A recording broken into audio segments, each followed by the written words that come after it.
All right, music fans, welcome back. It is Dave, the real music observer, observing real music in real time for real people just like you and just like me.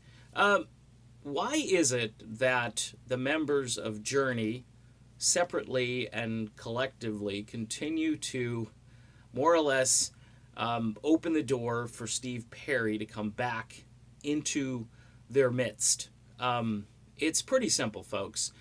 Number one, I think these guys over the years may have felt a little tinge of guilt. If you go back and read, there's a book that came out last year using the "Don't Stop Believin'" title as its main focus, and the song itself as it takes on new meaning and new life. Basically, the author of that book expressed that it was kind of like a racehorse. Perry was like a racehorse, and they had run that horse into the ground, and they had probably not seen that coming, but they knew what they were doing. Their manager was big as far as striking while the iron is hot and so forth. And this is what, 30 something years ago now. And Perry, in interviews, has pretty much shot down the idea of working with anybody in Journey again. But the invitations still go out, and the praise still gets heaped on Perry. Arnel Pineda basically said that Perry was the band's real, true singer the other day, and he's been saying it, by the way, for quite some time. Living in the shadow of Perry is just an onerous thing. Steve Augeri had to do it for many years, and at the beginning, I think they were tossing things on stage at Augeri when he would get up there. Arnel was faster, I think, and he could run away, but he ended up being probably a better front man than Augeri was. The point being is that keeping yourself linked to Steve Perry is a good thing for publicity. That's what it amounts to right now.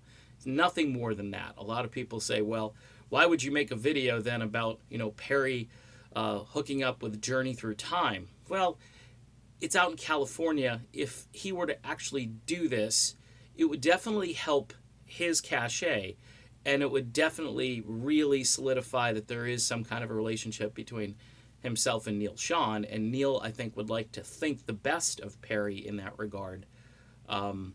However, as, the time sort of unfurls, it doesn't look as though Perry is going to make any move in any direction. People are still trying to figure out if he's going to tour to support Traces, and it doesn't look like he's going to do that either. So keeping yourself in the news hitched to Steve Perry, you get headlines like, Neil Schon offers Steve Perry a chance to be in Journey Through Time, or at least sit in for a couple of songs. Arnel Pineda says that, Perry is the true singer. Other band members talk about Perry in their book, and anything that's linked to Steve Perry for these guys keeps their, makes their cachet more valuable, and it's publicity. It's the oldest trick in the book, and it works because Perry fans come out of the woodwork to find out, hey, is Perry going to really work with this guy? And they know. I think they have come to an understanding that Perry is pretty much done and is working on his own and likes that freedom. Also, he doesn't want the limelight. He just doesn't want it. He gave up on it years ago, and he never came back to it. So it's kind of like the John Lennon tune, Watching the Wheels. I think that's what Perry has been up to. All right, done with this video. Perry's relationship with his former bandmates explained yet again. Talk to you soon.